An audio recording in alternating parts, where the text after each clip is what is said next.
महातीर्थ गुरुराज श्री आचार्य विद्यासागर महाराज की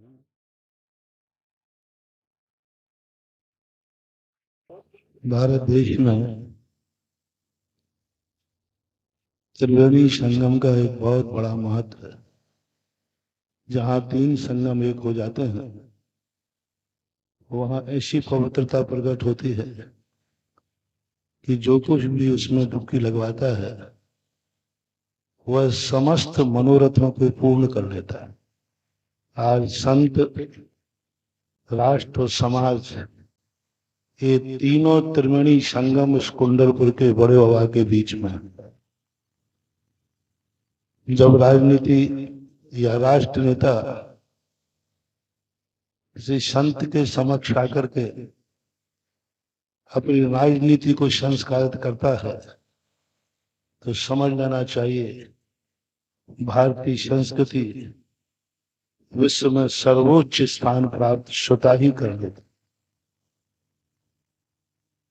दुनिया के पास राजनीति है लेकिन धर्म नीति नहीं। भारतीय राजनीति सदा से संतों और साधु संतों के प्रति समर्पित रही है। पूज्य गुरुदेव आचार्य महाराज इस युग के लोग इन्हें महावीर का अवतार कहते हैं। जब आचार्य महाराज की चर्या देखते हैं तो महावीर के अवतार दिखते हैं, लेकिन जब पूज्यवर के विचारों को देखते हैं तब साक्षात ऋषभदेव के अवतार प्रतीत होते हैं। चर्या में महावीर स्वामी की वह करुणा जियो और जीनो दो की भरी हुई है। विचारों में वह क्रांति जो आदि ब्रह्मा ऋषभदेव ने इस देश के लिए दी थी। धर्म का प्रवर्तन करने के लिए अवतरित हुए थे, लेकिन राष्ट्र को, देश को उन्होंने देखा तो उन्होंने धर्म को उपदेश देने के पहले 60 कर्म की व्यवस्था बनाई। ऋषभदेव का सोच था कि मंदिर कितने ही पवित्र किए जाएं, लेकिन मंदिर में जाने वाले रास्ते यदि गंदे होंगे तो मंदिर अधिक समय तक पवित्र नहीं रह पाएंगे।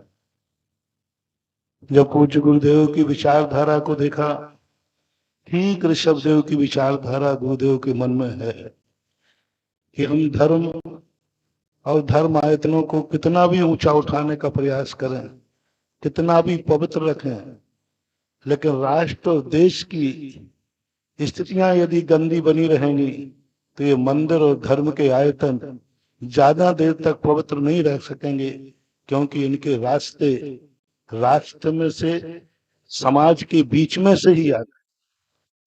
और आज राष्ट्रीय चेतना के रूप में भगवान महावीर स्वामी के बाद प्रथम आचार्य महाराज हैं जिन्होंने राष्ट्र को, समाज को एक ऐसी चेतना दी, ऐसा रूप दिया जिस रूप को आप देख रहे हैं। आज कुंडलपुर के बड़े बाबा का रूप आपने तो अपनी सारी बातें बता ही दी। आप इतना ही अतिशय मान लीजिए पूज्य गुरुदेव का कि बड़े बाबा का मंदिर जब भगवान को उठना था तो आप यहाँ थे और आपने जो कुछ किया वो आपने खुद बखान किया। और आपके इस साहस को पूज्य गुरुदेव सदा कई बार कहते हैं कि शिवराज का साहस था, लेकिन ये सोचें आचार्य महाराज की इच्छा शक्ति, आचार्य महाराज का सोच, भगवान बड़े बाबा को स्थानांतरित नहीं किया, भगवान बड़े बाबा को उच्चासन नहीं दिया, सारे राष्ट्र को ऊंचा उठाया है। दिगंबर जैन समाज का मस्तक ऊंचा उठाया है। और इसका सबसे बड़ा चमत्कार देखिए, बुंदेलखंड में एक कहावत है, आप बुंदेलखंडी बहुत अच्छी जानते, अभी मैं सुन रहा था, दिल्ली के भाग्य से छींका टूट जाता है। जनता ने आपको देश की गद्दी से हटा दिया था, लेकिन बड़े बाबा ने बीच में बुला लिया।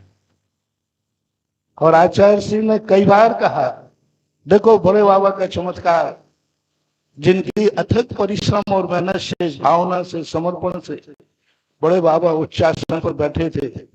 आज बड़े बाबा के महोत्सव पर उन्हीं को किसी भी तरीके से सही, सरकार को बीच में कैसे भी प्रस्ताव लाके सही, लेकिन पुनः उन्हीं जिन्होंने सच्चे मन से बड़े बाबा को समर्पण किया था, उनको पुनः मुख्यमंत्री बनाकर, और आज आप गुरुदेव के चरणों में बैठे हुए। आचार्य महाराज की सोच और विचार को यदि सारा राष्ट्र स्वीकार कर ले, सारा राष्ट्र यदि इस पर विचार कर ले, तो आपको ये धार्मिक संत के साथ साथ एक देश के बहुत बड़े राष्ट्रीय सर्वोदय नेता के रूप में आपको छवि मिलेगी। महाराज का अंतरंग सोच आत्म कल्याण है, लेकिन वो जगत के उन कल्याणकारी बातों के लिए मुख्य स्थान देना चाहते हैं जो हमारी भारतीय संस्कृति में प्राचीन काल से चले आए। कुंडलपुर के बड़े बाबा एक कोई जैन धर्म का ही आयतन नहीं है, एक राष्ट्रीय नहीं, एक अंतरराष्ट्रीय संस्कृति बन चुकी।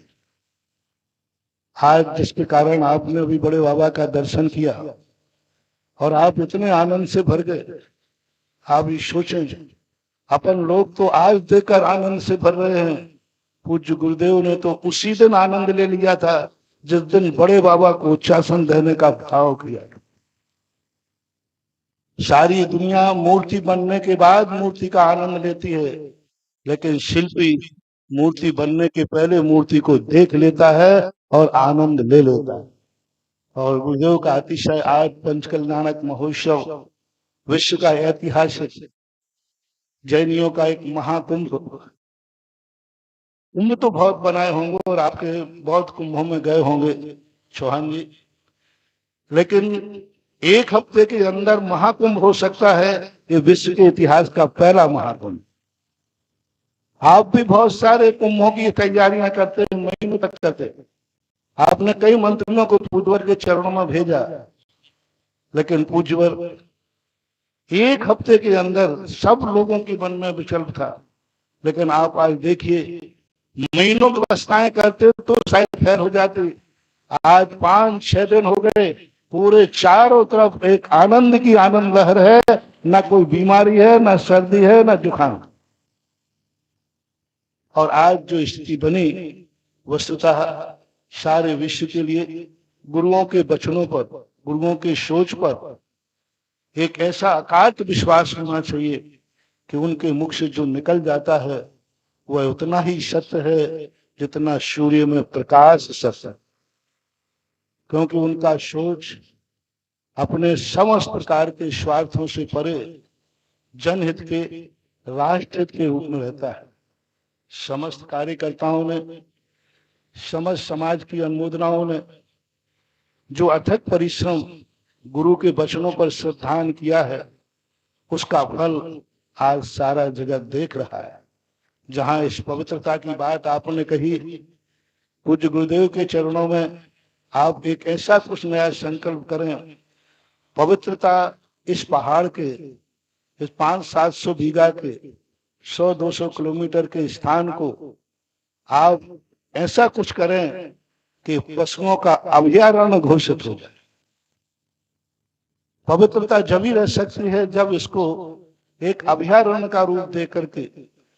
और हमारे पूज्य गुरुदेव का सबसे बड़ा महत्व है गौ माता, गौवंश। बहुत बहुत बार कहते हैं गाय को जीवित करो। कल हम लोग सामान्य रूप से चर्चा, आज प्रातः काल ही पूज्य गुरुदेव ने भगवान के आहार दान पर 23 तीर्थंकरों के क्षीरान्न के ऊपर कहा। सब देव को छोड़कर सभी तीर्थंकरों ने क्षीरान्न के द्वारा अपने उपवास की पालना की।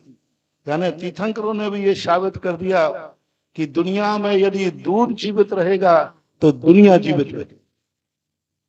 उसके लिए यह पूरा बड़े बाबा कुंडलपुर का 100-150 बीघा का क्षेत्र अभयारण्य के रूप में विकसित किया जाए और चारों तरफ से बाउंड्री से बंद करके पशुओं का खुला विचरण हो, गायों का खुला विचरण हो। यदि ये आपकी सीमा में, आपके दायरे में, आपके कानून में आता है तो पूज्य गुरुदेव के चरणों में आशीर्वाद लेकर गुरुदेव की एक पवित्र भावना को एक बहुत बड़ा रूप मिलेगा कि बड़े बाबा जब से जहां तक उनकी दृष्टि हुई वहां सब पशु खुले रूप में विचरण कर रहे हैं, और बाकी के लिए सभी के लिए बहुत सरकार ने जो कुछ भी किया, आप सारी दुनिया के लिए एक बहुत बड़ा इतिहास बन गया।